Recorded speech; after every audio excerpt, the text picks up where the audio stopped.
absolute delight to welcome folks to the show generally, and specifically to the Hot L Poetry Series, which is every second Sunday at 4 p.m. here at Birmingham. So if you came intentionally for poetry, thank you. And if you unintentionally are going to be here for a poetry reading, thank you as well. We hope you enjoy it. I think, you know, a little bit of acute observation and beautiful language injected into your life on a Sunday afternoon is sort of an unequivocally good thing, which is part of the intention here. And so I'm going to hand it off. We love the existence of the Hot L. We're together, both featured readers like Ernest and Rachel, who are going to read today, and also folks who come for the Poetry Open. So if you did come and you didn't know that this was happening, and you are a poet, you can sign up to read a poem, so feel free to do that. I'm going to hand it off to Stefan from Smartest Pace. We love working with him, we love working with Dave, and we love Dave. Welcome. First of our featured readers. One of the nice things about the Hot L series is that we've been able to feature people from both in Baltimore and from further away. And we're looking now at the fall. We have some writers coming from different parts of the Northeast and even beyond, connecting with different cities, DC, and so we'll keep you posted about that. Today, we're very pleased to bring a poet down from Philadelphia, whose name is Ernest Hilbert. He's the author of several poetry collections, including 60 sonnets, All of You on the Good Earth, and Caligulan, which was selected as a winner of the 2017 Poets Prize. His fourth collection, Last One Out, is just out in the last month. There are copies of it available here. It's caught on internationally. Someone just sent a picture back from the London Review bookstore, and it's faced off there. You can get copies, and so congratulations to your publisher for their excellent distribution. But if you're able to buy a copy today, I know that Ernie would love to sign one for you. He works as a rare book dealer at Bowman Rare Books in Philadelphia, and he writes criticism for the Washington Post and the Wall Street Journal. And his poem, Mars Ultor, appeared in the Best American Poetry 2018. So we're delighted that he's here reading for us today, Ernest Hilbert.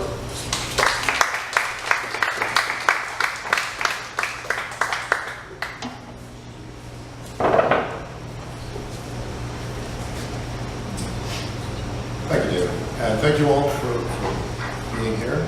I'm going to read from Last One Out. This is my fourth book. It's a little unusual for me in the sense that it contains poems of a more personal nature than I usually have included in my books. And those are the first and final chapters. And I will be reading largely from those. Welcome to all the pleasures. The wind was wasp and pollen, charred pork and dragonfly. My grandfather, German, with shoulders of granite, of beer and blue skies, blast furnaces, grew impatient when he learned that, at 4, I'd still not learned to swim. He hoisted me in summer air, spun me out over the sluggish murk, and let go. I swear the river had no bottom. I smacked the sun-fierce surface with a sharp, cold crash. Then silence and stunned slowness. I finned and swung, hung between what blows above and what pulls below.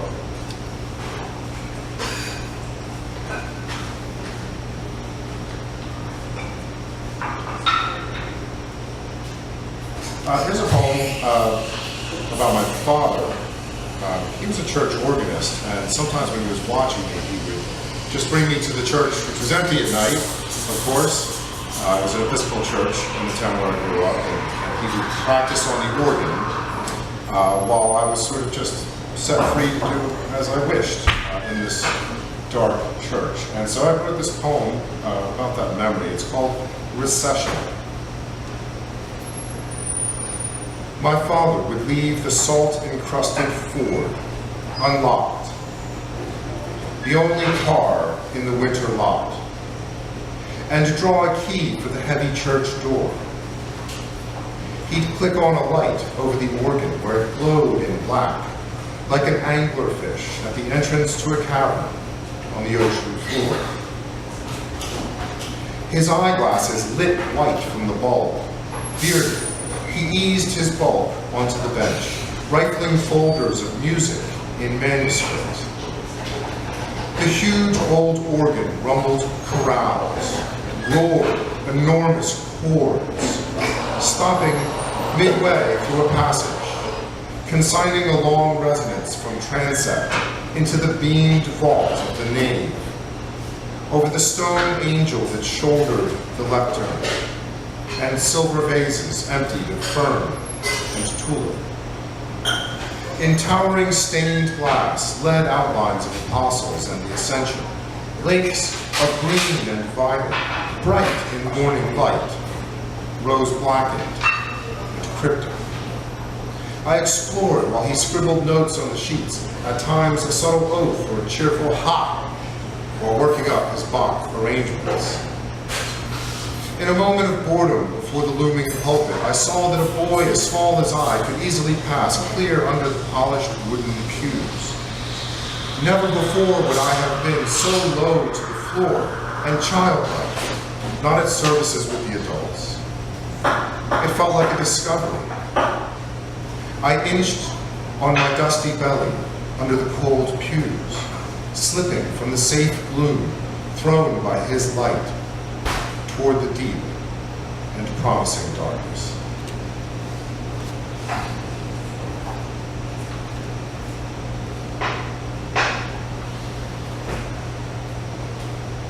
This poem is called My Father's Dante. You were gone 20 years before I read the book that draws me faster on to you. The world you left got worse and crowded too. Charon capsized by cargoes of new dead. I'm midway gone, in a grim winter mood, pinned by all I did instead of what I could. Among the lessons I failed to learn till now is that, however handsome or witty, we should expect to receive no pity. We hurt as much from what we half forget as from the things we carefully conserve. You say, there is so much more to observe. We will descend and see, and not regret that we fall, we shiver, we shine, and burn.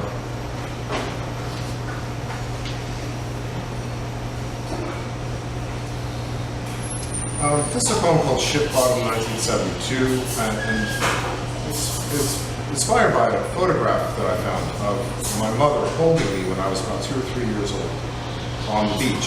Ship Bottom is on one of the barrier islands, coast of New Jersey. And my mom always complains that I don't write poems about her, but when I do, she doesn't like them at all. She feels they're cold or something like that. She's disappointed. So I wanted to give her one nice poem, and so I wrote this one called Ship Bottom 1972.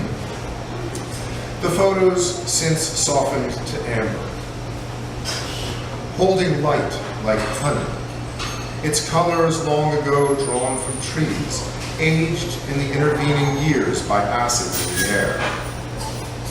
I remember the sun-hot sand, white caps that glint and grow, climbing to a brilliant crash. You're leaning and smiling over me, blonde hair, my hair lit like gold at noon, your dawn red hair held by a kerchief of forest and deep sea blue. You are beautiful, and we are a pair, and I am still with you, embraced between spring and winter in the eternal and true summer, autumn always coming on, You, forever there, smiling with your son.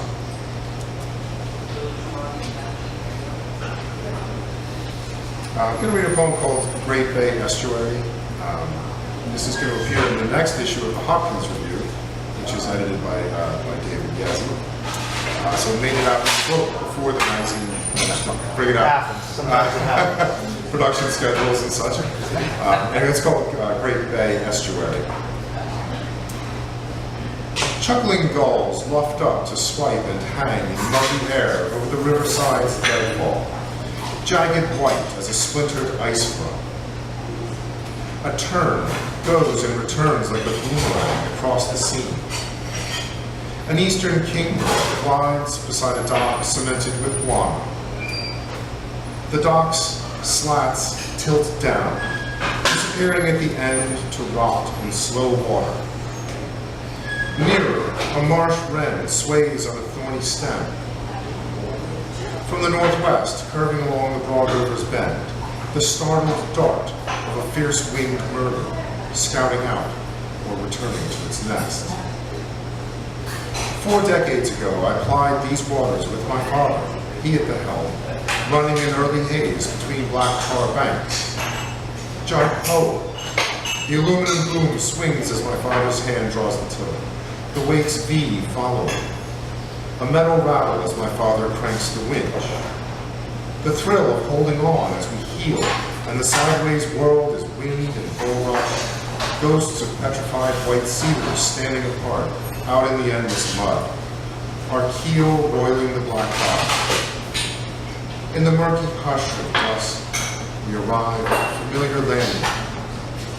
Beyond the sandy downstream knolls, behold a summer flotilla of tundra swans. In strobing depths beneath the broken dock, elegant Venetian galleys of gold-finned pickerel row through rays to bronze, white perch arrowing silver around a rock to the sun-ruled surface, where stratocumuli loom in to warn an advancing storm. A sad and majestic eastern red cedar pushes over the brown current. Berry clusters, dusky blue, a funerary form leaning to its mirror in the lessening light. Fires smolder far off. The ancient, rough shield shell of a diamond-backed terrapin bobs on a soaked log, sideways in the slow stream. Scum from brackish water dims its battlefield polish. All that floats here, flaked bark, knobs of old limbs, cola cans, drawn as if in a dream toward the great bay, and the sea beyond. I lie in bed under crusting waves of wool, steering my ivory sloop with sails of ice in the New Jersey sunset. A reed, my wand, its tufts a dirty living coal. The pull of memory, time-consumed sinking of sights once solid. The stars are out already, and I go down where the swamps sieve water shed by the pine stands and tangled low scrub. A sight that gathers around the cloud-flood horizon. I see everything, all around, going red a while, led to my bedside in the last of the light. 2 more poems? Yeah. I didn't really get a time limit. I don't want to detain anybody longer than I have to. So, let's do 2 more poems. My son Ian was born December 12th, 2015. He's completely consumed my life since then, and I can't wait to get back tonight and see him back in Philadelphia where I live. And so these are 2 poems written about him. And he loves to smile. He loves to laugh and smile, and it's very natural to him. But when he was still an infant, you know, he couldn't form anything with his mouth. He couldn't really control it yet. It sort of just was a little floppy. But I was trying to teach him to smile one day, and then he started to get it, and he started smiling back at me, and I just caught this little tiny bit of a smile, and it only lasted for a second, and then we tried again. And it happened to be the day of the Super Bowl. of 2016, I guess. I don't even remember who played. It doesn't really matter to me. But it was just the day of. It's called Super Bowl Sunday. On the blue couch, the brown tabby cat curls content as a dragon on its board. He claws lazily at a drift of junk mail, then lolls back on a lopsided pillow. Beside him, I hold you, not yet one, my son, swaddled in butterflies. You stretch, cheek like a finch, burble and plop open your wet mouth like a koi lapping at a leaf on a lake. Squirrels skitter and startle each other outside. You squirm on my lap this late sunny Saturday in a cold month. This is enough. We abide. I'm reading a wife's memoir of her husband, a poet as sentimental as I, as foolish, and as easily made up of failures. Sometimes as stupidly happy. Don Giovanni roars, cast down into the depths of the black stone. Soon the great game will commence. Towering champions created to win will strut to their positions in pose, burnished, armored in emblems. Lenses will zag and pan as the colors crash and tumble, all in a triumphal heap.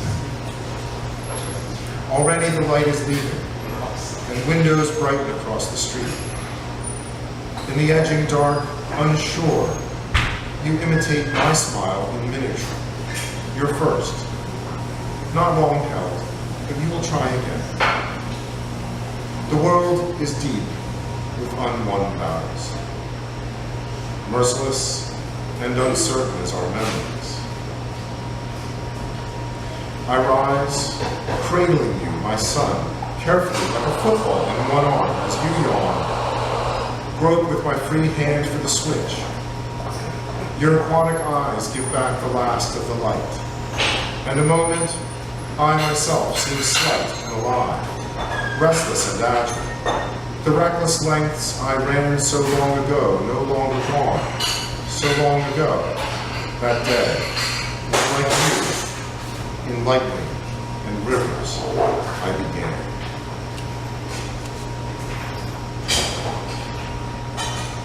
I'll do one last poem. I want to thank everyone for your patience and attention. Thank you to the hosts of the Hot L poetry series for having me here. It's a pleasure. I like Baltimore. I like being here.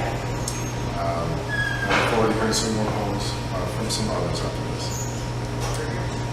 So this is a poem called Lesser Feasts, and it's about that time of year when we've gone past the solstice.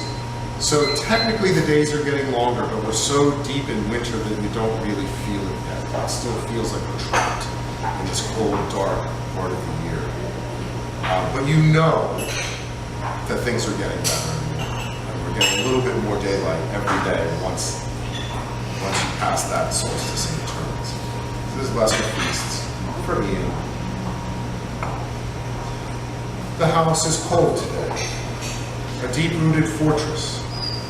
Foundation blocks of Wissahickon schist, mica sparkling in late December sun. A hull becalmed between two storms. Iced recess and an expected clearness between mist and sleet, as if a brief peace had been on. For soup, I rend the Christmas turkey carcass, yank slick, sturdy strands apart, though some resist my hands, as jellied fat, warmed, begins to run. The hard world yields little we may possess. Our newborn opens and fastens his fist. Happy, we sort a small steading for our son. Year's end, and light's begun to dispossess the exhausted dark. I trace his small wrist. May life, like light, be strong before it's done. Thank you.